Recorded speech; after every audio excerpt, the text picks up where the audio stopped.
And so the polls, I can reasonably say to you, had an influence clearly upon voting choices on election day. They also got some things right, some things wrong. So let's go and talk with one of those who pretty much got it right, actually, and that is the founder of the Taxpayer Union Curia poll, and we had him on last week to talk about what the polls meant, David Farrar. David, first of all, welcome to the show, and congratulations on pretty much getting it right. Yeah, thank you, Michael. I think National will end up a bit higher than our last poll, but most of the parties look to be certainly within that margin of error. So for our poll, anyway. No, I've looked at all the polls, and I made a clear note of them because it was something I always knew I could be doing on the day after the election. And I have to say, you were the most accurate of the lot. Where everybody went wrong, it seemed to me, was they overestimated the Green vote, David.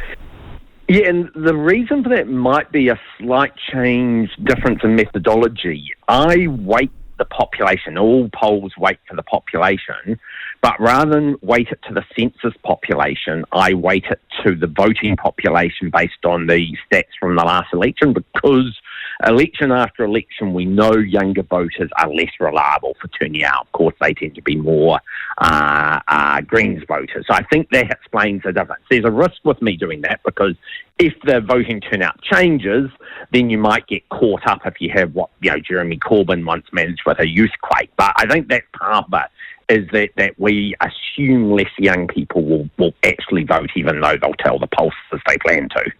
The other thing that also shows up on these polls too, and it was curious because it doesn't usually, is that polls generally underestimate. So they usually overestimate the Greens vote and underestimate the New Zealand First vote.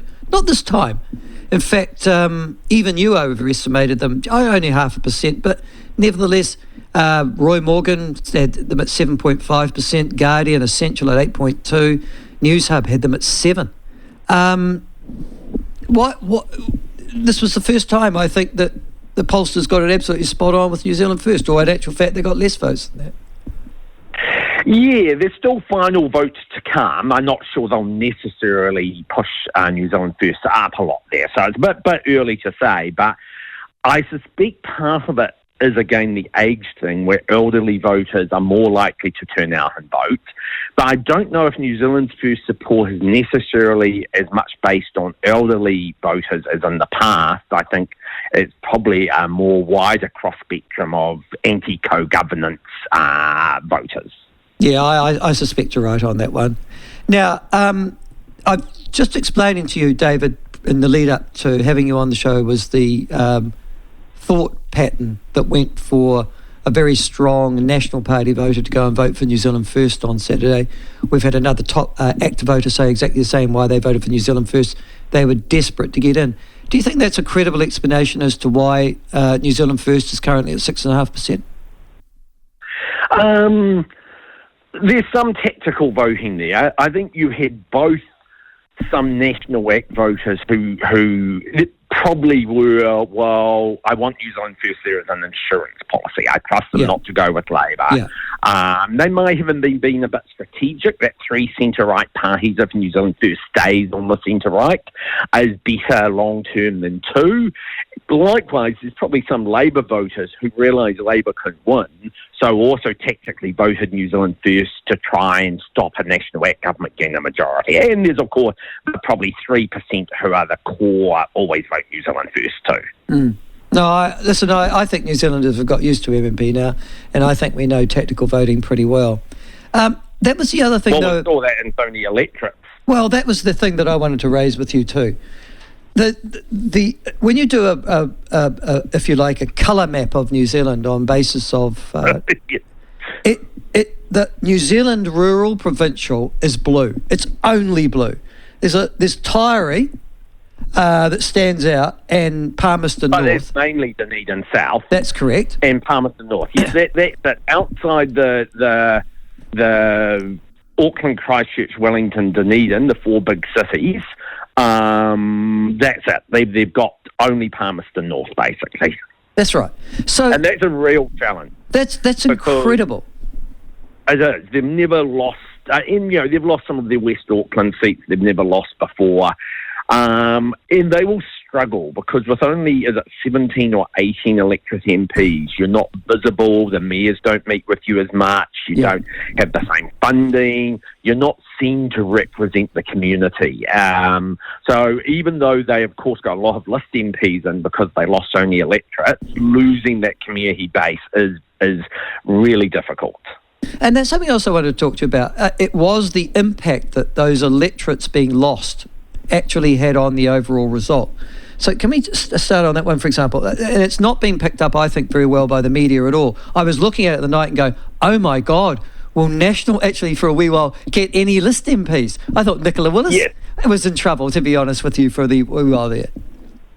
Yeah, no, I was worried about that too. Like when Melissa Lee was leading in Mount Albert, which is the safest Labour seat in the entire country with a 3,000 majority, you're actually like, oh my goodness, this is a bloodbath in turn of the electorate. And actually, Helen White hasn't claimed victory yet. It's close enough that it will go down to specials. Well, what's she got? She's got a majority of 106, so it's not surprising. And if you've got, and that's the other thing I want. Well, I'll come back to special votes in a moment with you because you know this, I think, better than any other political commentator in New Zealand. But just before we concentrate on that, so there's provincial and rural New Zealand voting national. There's Wellington going Green and Labour, so really even harder centre-left, and Dunedin for that matter.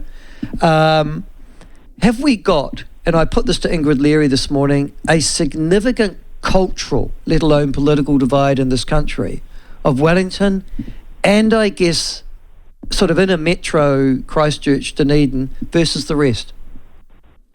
You have, and it's similar in Australia with the voice referendum too, where the 15 seats that voted yes were all the 10 of them were the wealthiest 10 electorates. So the urban liberals in a city, and everyone else voted no. And in New Zealand, yes, you've got inner city urban elites, you could say, and not quite everyone else, but close to it. And Labour's challenge again is, well, I was at a national function reporting for Sky News on election night, and when Chris Hipkins conceded, and generally it was taken well, but when he talked about, we'll remain the party of the working class, there was sort of a bit of tissering almost, because Labour hasn't been the party. They like to think they are, but I see the polls.